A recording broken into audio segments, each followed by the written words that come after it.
vamos a dar inicio al día de hoy. Y el día de hoy, pues, recuerdan que básicamente hicimos como una línea histórica, así a grosso modo, de cómo fueron evolucionando los lenguajes de programación y aparte la forma en que programábamos. Y empezamos a ver ciertos conceptos que se vinieron agregando a los temas de programación y que vinieron a mejorar, ¿verdad? Y hablábamos de los procedimientos, hablábamos de los módulos y por ahí hablábamos de los tipos de datos abstractos. Entonces hablamos de la capacidad en general, ¿verdad? O sea, no hablamos del tema de programación específico, sino hablamos de la capacidad en general de lo que era la abstracción. Creo que ese tema ya quedó bastante claro. Y también lo vinculamos a cómo esta abstracción ayudó a mejorar los lenguajes de programación y a darnos una visión diferente, ¿verdad? De cómo programábamos. Al igual que dentro de la programación teníamos dentro de la abstracción, teníamos un mecanismo que usamos los seres humanos, que es la agrupación, ¿verdad? Para darle sentido a las cosas. Y hablábamos de que cada vez que nosotros pues realizábamos el ejemplo de agrupación y le dábamos un concepto, un nombre, creábamos un nivel de abstracción, ¿verdad? Eso como un ejemplo. Entonces, el día de ayer nos habíamos quedado estudiando lo que eran los TDA, ¿verdad? Los tipos de datos abstractos son aquellos tipos que se definen con o están definidos por el programador, ¿verdad? Entonces poníamos unos ejemplos, creo que ayer quedaron bien claros, que habían unos tipos de datos abstractos que son primitivos. Sin embargo, si ustedes se fijan, nosotros realizábamos dos cosas, ¿verdad? Por un lado teníamos los datos, en este caso específico que hablábamos de la cola, teníamos los datos almacenados en un arreglo como tal, ¿verdad?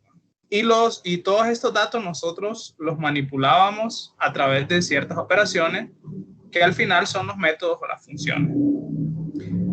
Entonces, al igual que existen estos TDA de colas, listas, pilas, árboles, grafos y sus clasificaciones por ahí, nosotros como usuarios también podemos crear nuestros tipos de datos abstractos definidos por nosotros, ¿verdad? Entonces, venía el siguiente concepto acá a estudiar, que era lo que es un objeto. Y así en simples palabras, un objeto también es un tipo de dato abstracto. Nada más que acá le agregamos ciertas cosas, como por ejemplo la reutilización de código, la compartición de código. Entonces ya con este concepto ya podemos entrar realmente a lo que son o lo que es la programación orientada a objetos como tal, ya definirla y ya estudiarla, ¿verdad? Entonces, ¿qué es la programación orientada a objetos? Pues básicamente lo que podemos decir, bueno, es un paradigma, ¿verdad? Y a inicio de clase nosotros recordábamos que un paradigma era, en simples palabras, como la forma en que nosotros percibimos o miramos el mundo. ¿Por qué se le llama paradigma a esto? Realmente se le conoce así porque este término vino a cambiar, a revolucionar la forma en cómo se programa. Pero ¿existe solamente el paradigma de la programación orientada a objetos o de la OOP? Realmente no. Realmente existen otros paradigmas, como ser la programación imperativa, la programación lógica y la programación funcional, y otra por ahí que es una nueva que es orientada a aspectos, ¿verdad? Y que en la práctica, pues va a depender mucho del problema, vamos a utilizar esa. Pero en general, los lenguajes que utilizamos nosotros son orientados a objetos, ¿verdad? Ya ahí por la web si quieren programar web, pues hay otros lenguajes, JavaScript que se usa por ahí, pero tiene otra perspectiva, pero pues no va a cambiar mucho, ¿verdad? Tiene otra filosofía, pero no va a cambiar mucho. Bien, pero ese no es el tema de la clase. La clase es orientada a objetos. Entonces, para definir este nuevo paradigma, que les repito, es como la visión de ver el mundo, vamos a basarnos en ciertos conceptos que son claves, ¿sí? Y por ahí vamos a tener el concepto de abstracción, que la noción general, de manera general, la hemos ya cubierto, no va a cambiar mucho. Va a venir el otro término que es la encapsulación o el encapsulamiento, ¿sí? Por ahí la persistencia, para si nosotros queremos decir que un objeto persista, pero realmente el tema de la persistencia lo vamos a dejar como pendiente, ¿verdad? Por ahí la herencia, muy importante también en la programación de estos objetos, porque la herencia nos permite la reutilización de código también. El polimorfismo, muy importante también, en que nos va a permitir a nosotros aquella flexibilidad para utilizar diferentes mecanismos y que nuestro sistema sea un poco más flexible. Ya lo vamos a ver más a detalle, pero básicamente, sí, en pocas palabras, es aquella capacidad de que un objeto tome distintas formas, ¿no? Digamos a partir de una plantilla, por ejemplo. El polimorfismo realmente se puede hacer de dos maneras, por ahí con las clases abstractas y con las interfaces, ¿verdad? Ya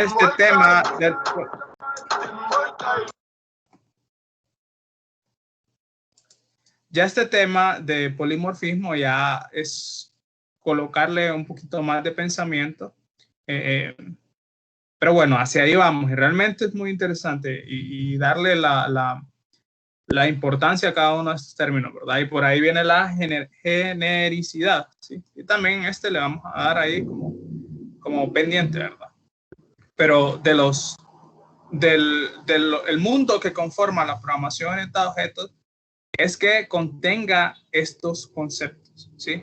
Entonces, se dice que un lenguaje es orientado a objetos cuando cumple con estos conceptos, ¿verdad? Y por ahí, pues también, bueno, todos estos son conceptos, tanto la abstracción, estos como los que miran acá abajo, sin embargo, los han agrupado en dos categorías, unos conceptos clave y otros ya hacer con los que yo trabaje, ¿verdad? En el lenguaje de programación. Entonces, por ahí va a salir el concepto de objeto, va a salir los conceptos de mensajes y cómo los objetos se comunican entre sí, que esto lo pueden ver a través de las respuestas que dan sus métodos y pueden ser a través de distintos tipos de datos, ya sean primitivos, como enteros, flotantes, etcétera. Y también se puede con tipo de datos definido por el usuario, ¿verdad? Vamos a ver lo que es una clase y diferenciar una clase de un objeto, ¿verdad? Y lo vamos a ver primero intuitivamente y luego la vamos a definir. Porque estos dos conceptos tienden como a confundirse, ¿verdad? El término de clase y objeto, ¿verdad? Pero por ahí vamos a definirlo bien, ¿verdad? La instancia como tal, el tema de herencia y de jerarquía, ¿verdad? Entonces aquí vamos a ver unos temas importantes también de cómo, bueno, de cómo podemos hacer herencia, ¿sí? Aquí hacemos herencia simple, ¿verdad? En donde una clase hereda de otra clase y así sucesivamente. Ustedes saben que, por ejemplo, los seres humanos tenemos aquella capacidad de ponerle jerarquía y hacer estructuras a las cosas, ¿verdad? Y darles orden a las cosas. Entonces, esto viene a ser lo mismo, viene a ser como el tema en donde yo pueda, por ejemplo, jerarquizar un esquema de una organización en donde yo diga, ok, tenemos jefes, tenemos subordinados y así sucesivamente, ¿verdad? No solamente en ese ámbito, sino también, por ejemplo, podemos jerarquizar distintos tipos de categorías como ser, por ejemplo, los mamíferos. Ustedes saben que los podemos subdividir en diferentes categorías, ¿verdad? Pero siempre todos venimos de una misma raíz, ¿verdad? Entonces, todos estos problemas que se nos pueden presentar en la vida real, nosotros lo podemos resolver mediante programación orientada a objetos y también los podemos resolver ya concretamente mediante el uso de herencia, ¿verdad? Pero empezaríamos realmente por lo básico.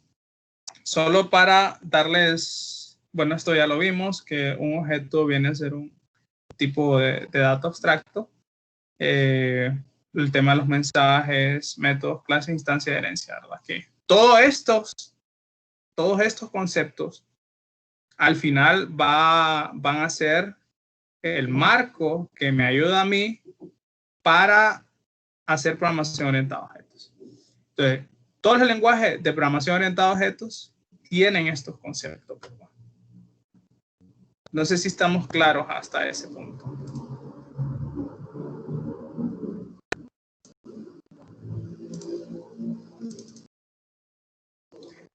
Voy a hablar un poquito acerca de cada uno de los temas.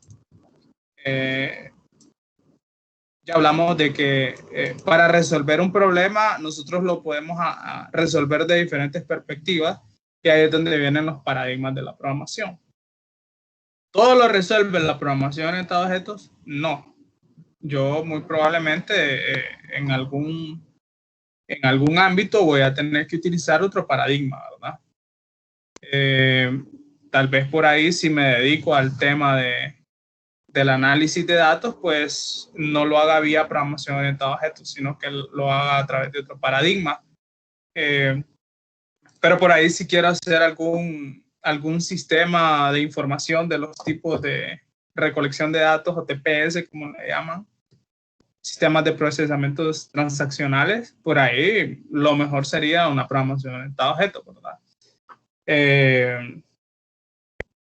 Combinarla con orientada a aspectos, ya que ustedes al final en esta clase van a aprender las bases, pero en la vida real ustedes van a ir a utilizar un framework, ¿verdad? Pero el framework o todas aquellas librerías que alguien ya creó tienen estos conceptos, entonces es muy importante que lo sepan porque así es muy importante que lo sepan utilizar también, ¿verdad? ¿Cuál sería el siguiente nivel después que aprendan programación orientada a objetos? Pues obviamente es la práctica y luego vendría ya a utilizar las mejores prácticas de programación, ¿verdad? Entonces ya aquí podrían en una clase avanzada ya utilizar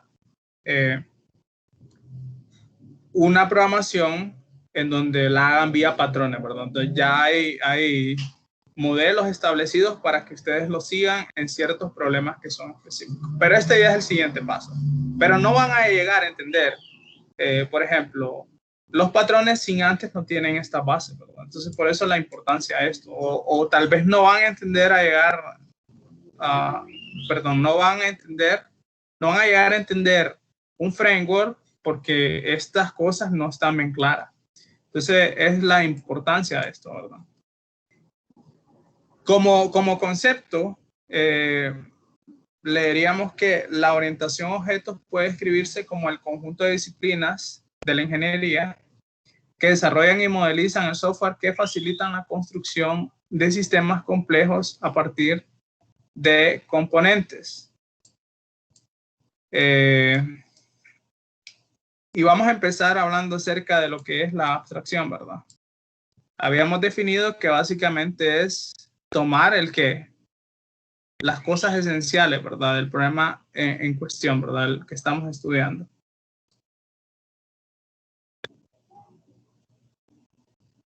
Entonces, cuando nosotros vamos a analizar un problema, lo que tenemos que ver o la perspectiva que tenemos que utilizar a realizar una abstracción de algo es ver el comportamiento de ese objeto, vamos a decirlo así. ¿Cuáles son sus atributos y cuáles son su comportamiento, ¿verdad? Que al inicio creo que lo comentábamos. Entonces, por ejemplo, yo voy a realizar una aplicación en donde tenga involucrado vehículos. Entonces, voy a hacer un inventario de vehículos. ¿Qué es lo que voy a hacer primeramente? pues voy a ver las características esenciales y los objetos que van a interactuar en mi sistema. Entonces, si voy a registrar vehículos, ¿cuál sería un objeto que voy a tener ahí? Pues sería el objeto vehículo, ¿verdad? Ahora, si olvidémonos del Junker. Si yo voy a hacer una abstracción basado en atributos y basado en comportamientos, ¿cuáles serían los atributos que posee un vehículo?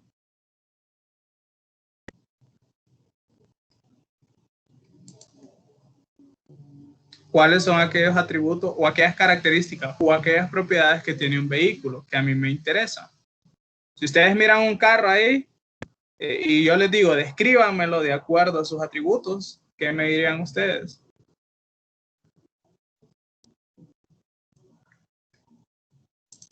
Te voy a buscar un carro.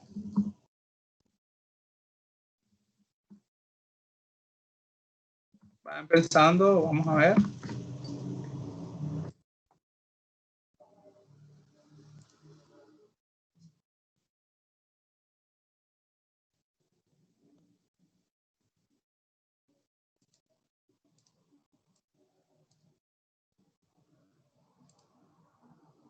¿Qué ven ahí?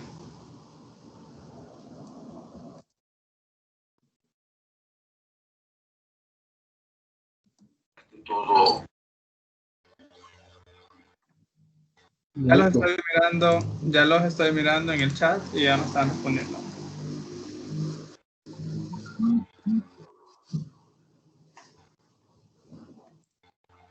Los estoy leyendo.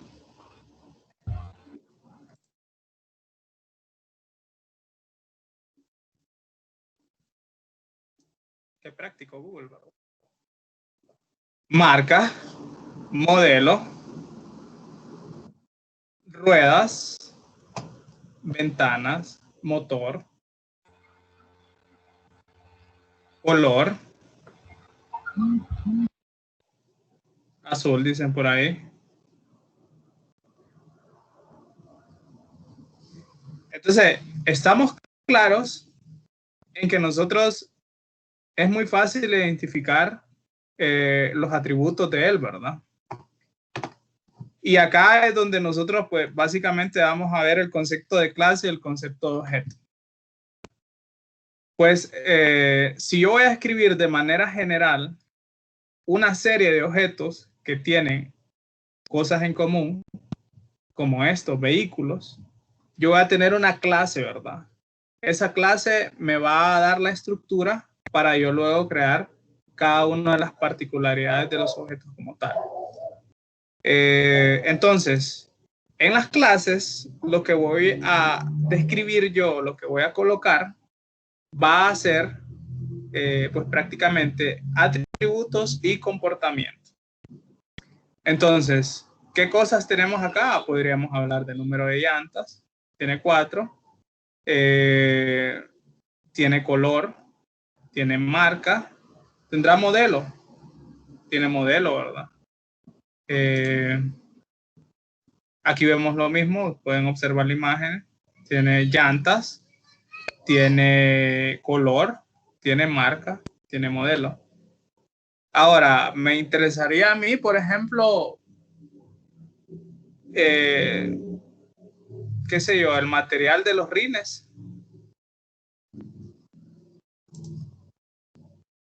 En esta abstracción, este proceso que estamos haciendo, ¿verdad? Me interesaría a mí el material de los rines. No. Si son de hierro, si son de aluminio. En esta abstracción, pues yo le diría lo siguiente, pues depende mucho de la situación, ¿verdad? Recuerden que cuando vamos a realizar este proceso, va a depender mucho del contexto en que estemos, ¿sí? Si, por ejemplo, qué sé yo solamente alquilo los carros, yo necesito tener un inventario de vehículos, pero tal vez no necesito llegar a tanto detalle, ¿verdad? Ahora, si por ejemplo alguien se dedica a vender estas partes, pues muy probablemente le interesaría el material, ¿verdad? O tan siquiera la descripción de este material. Entonces va a depender del contexto y de quiénes están interesados en esto, ¿verdad? Del contexto del problema. Ahora, hagamos otra práctica que realmente las hacen bien sencillas. Se hacen con cosas bien sencillas.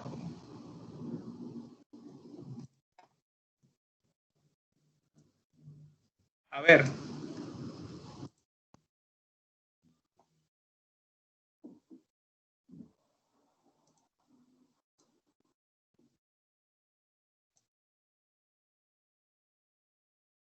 Los leo. ¿Cuáles serían atributos de esa casa?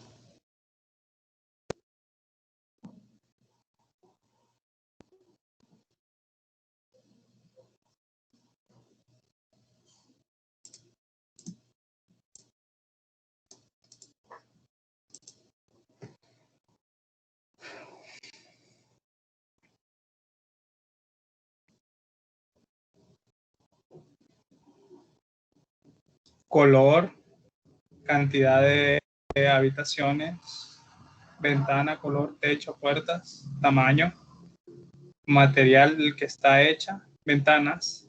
Ahora lo voy a poner en contexto. Están realizando ustedes una aplicación en donde van a vender casas. ¿Qué atributos necesitan mostrar?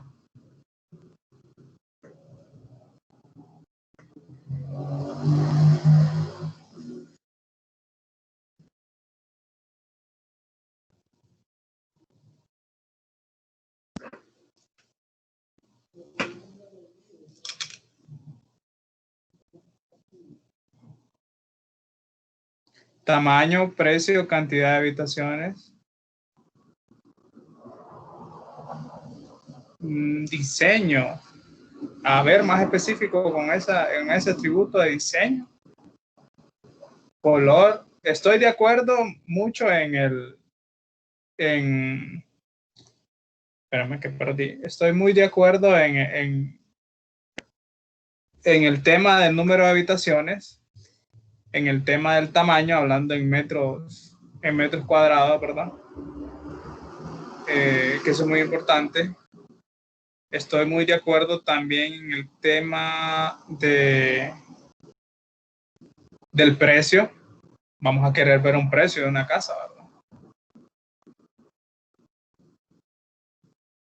¿verdad? Ya alguien lo llevó a otro nivel más detallado, que es la cantidad de baños, cantidad de autos, tamaño del terreno, número de baños. Bien. Entonces, básicamente, ustedes lo que acaban de hacer es una clase, ¿sí? Ahora, si yo les digo, descríbanme esta casa en particular, basados en los atributos que ustedes me dieron, ¿qué me dirían?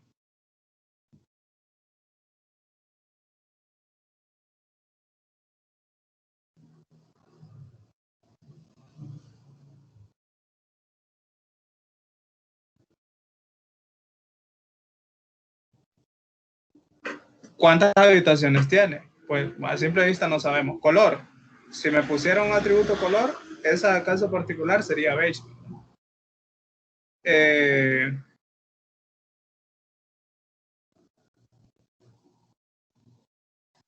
bueno, tamaño del terreno, pues tendríamos que averiguarlo, ¿verdad? Creo que solo eso podríamos describir en ese caso particular. Ese sería otro objeto, ¿verdad? Pero siempre perteneciente a la misma categoría, o hablemos ya de una vez, perteneciente a la misma clase, ¿verdad? ¿Cuál sería nuestra clase? Nuestra clase es casa, ¿sí? Ahora, miren este cuadro y vamos a empezar de nuevo. Quiero que me hagan el siguiente ejercicio. Quiero que me describan cuántos objetos hay ahí o qué objetos ustedes pueden percibir.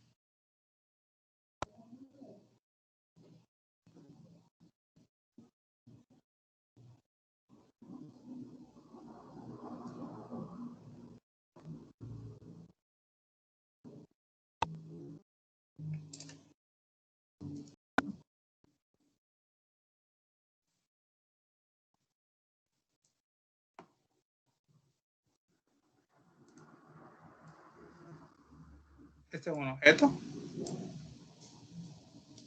Este es otro objeto. Este sería otro objeto.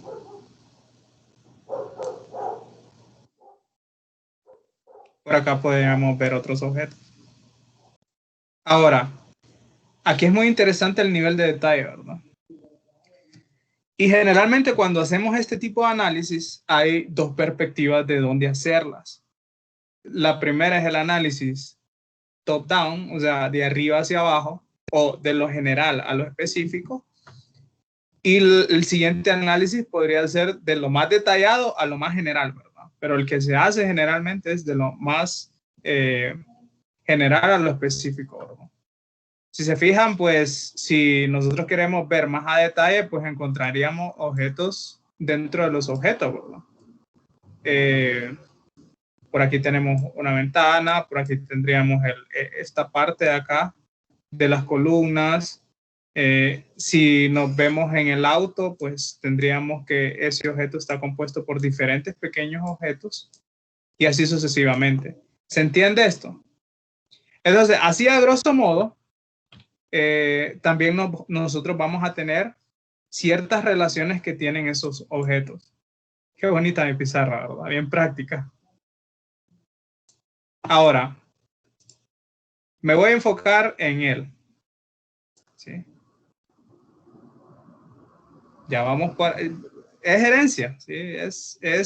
Bueno, no es herencia, es otro tipo de relación, pero por ahí va. Pero todavía no vamos a ir, ahorita estamos viendo la noción, ¿verdad? Entonces, si yo me enfoco en este objeto y empiezo a sacarle atributos, ¿qué atributos me darían de esta persona? Pues lo mismo que hicimos, ¿verdad? Podríamos hablar de una altura, podríamos hablar del peso de la persona, podríamos hablar de la edad, podríamos hablar del color de piel, de la persona como tal, ¿verdad? Podríamos hablar de, qué sé yo, el color de ojos, color de pelo, etcétera, ¿verdad? Ahora, eso para describir a la persona en sí. Ahora, ¿qué puede hacer esta persona? ¿O cuál es su comportamiento de esta persona? ¿Qué cosas puede realizar él? ¿Qué acciones puede realizar él? ¿Será que él puede desplazarse?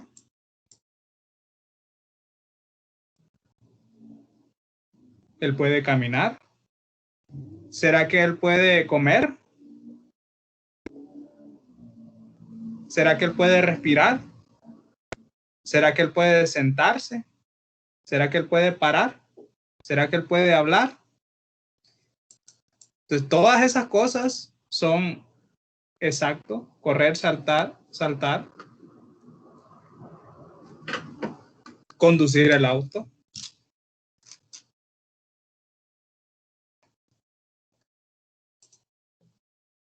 Ahora, se fijaron que cuando yo quise hablar de comportamiento de un objeto, empecé a hablar en términos de verbos, ¿verdad? Entonces, cuando van a distinguir un objeto y luego van a crear su clase, lo que tienen que distinguir son, por un lado, sus atributos y por otro lado va a ser su comportamiento, ¿verdad? Entonces, vamos a hablar de este ahora. ¿Qué acciones, ya hablamos de los atributos, qué acciones puede hacer el vehículo?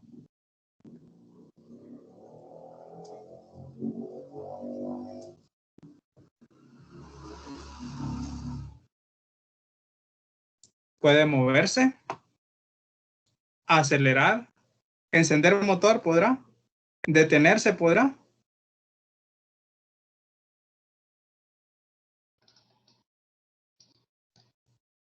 Perfecto.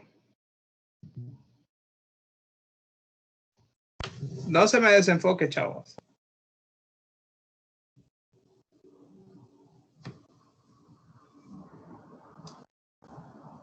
frenar, moverse, desplazarse, etcétera, ¿verdad?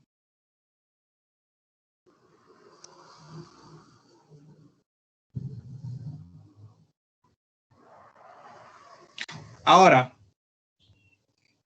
aquí viene otro principio que es el principio de la ocultación de la información o la parte de encapsulamiento. La encapsulación básicamente protege las acciones que el objeto puede hacer por sí mismo. Si bien es cierto, él necesita que alguien lo accione para hacer esas operaciones, no quiere decir que esta persona le dice al carro cómo moverse. ¿Qué es lo que hace esta persona? A través de algo que está expuesto al usuario o algo que esté expuesto al exterior, él puede realizar una acción, pero a través del acelerador, ¿qué le está diciendo? Solo lo está presionando para que acelere. En pocas palabras, él está diciendo acelerar, pero él le dice cómo acelerar. La persona le dice cómo acelerar. O sea, me refiero a que al momento de pisar el acelerador, él sabe que tiene que mover la llanta, él sabe que tiene que realizar un proceso en el sistema de transmisión, que el motor esté encendido, que todo esté en buen funcionamiento. ¿Esta persona sabe eso o quien lo sabe es el vehículo? ¿Quién sabe cómo hacer eso?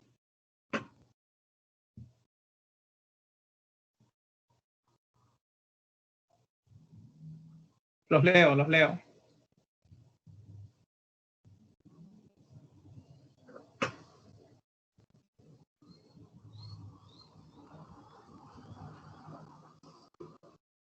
Mm -mm.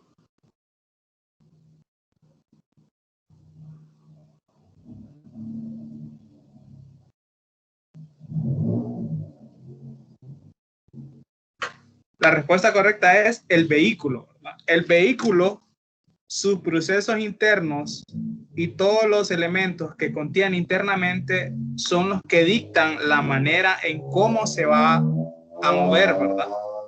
En cómo va a desplazarse. Pero el usuario, ¿qué es lo que sabe externamente? El usuario solo sabe que va a tener un pedal en donde lo va a pisar y eso va a hacer que se mueva. Pero ¿cómo lo hace? Quien lo conoce es el vehículo como tal, ¿sí?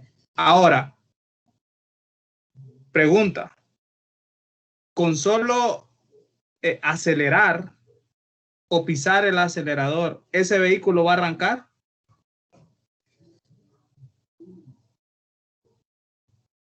No. Hay una serie de validaciones detrás de eso para emular el comportamiento del vehículo que tiene que realizar el vehículo para saber si se puede mover. Una de ellas es verificar si está encendido, ¿sí? Otra de ellas es verificar si tiene gasolina. Otra de ellas es verificar que está en primera, ¿verdad? O en D. Entonces, todas estas cosas o todas estas validaciones, internamente, quien las hace es el vehículo, ¿verdad? ¿Sí? Entonces, la persona solo ingresa y utiliza el vehículo, pero cómo hace las cosas no son parte de la persona, ¿verdad? Sino que son conocidas por el vehículo en sí. Ahora bien, esta persona como tal, ¿qué acciones realiza?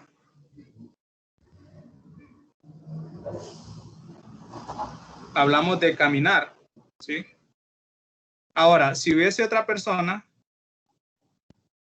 o si hubiese otra persona, yo fui artista en su momento, así que me dedico a lo que es el diseño gráfico y puedo dibujar, bro. Entonces tenemos a esas dos personas ahí. Ahora bien, pregunta, este objeto respecto a este otro objeto, él sabe cómo él camina? ¿O cuál es su mecanismo para activar esa forma de caminar? Pregunto.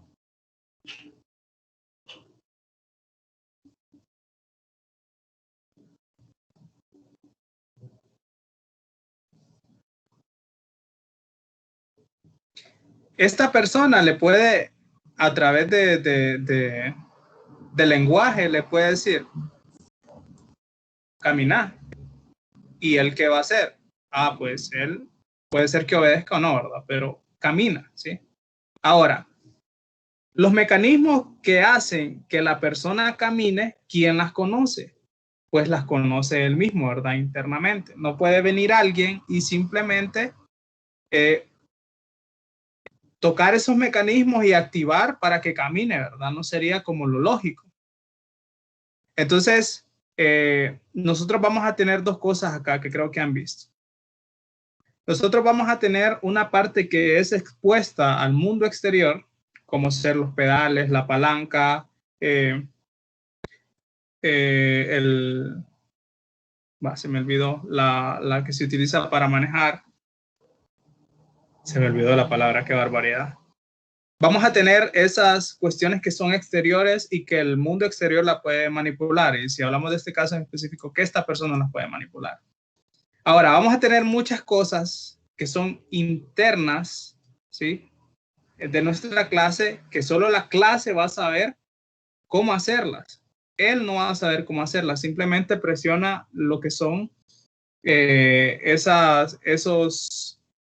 esos mecanismos expuestos, ¿verdad? Que nosotros al final le llamamos interfase. Entonces, van a ser aquellos métodos que son públicos que yo los puedo mandar a llamar. Y a través de eso es que yo me voy a comunicar con el objeto como tal. Volante, gracias, gracias.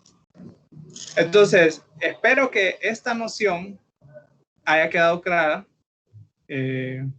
Ejemplo totalmente sencillo, pero básicamente es la dinámica de cómo se hace la programación orientada a objetos. Entonces, esto mismo que acabamos de hacer, bueno, pasémoslo a código. ¿Cómo lo hacemos?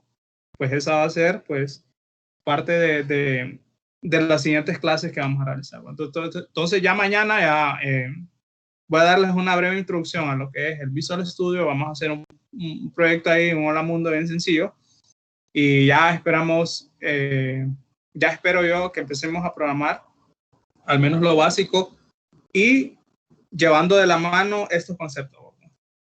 Ojo, hoy solo fue la noción, ya los vamos a definir tal y como son. Entonces, bueno, en primer término, lo que acabamos de hacer es abstracción. Entonces, jóvenes, no sé si tienen preguntas.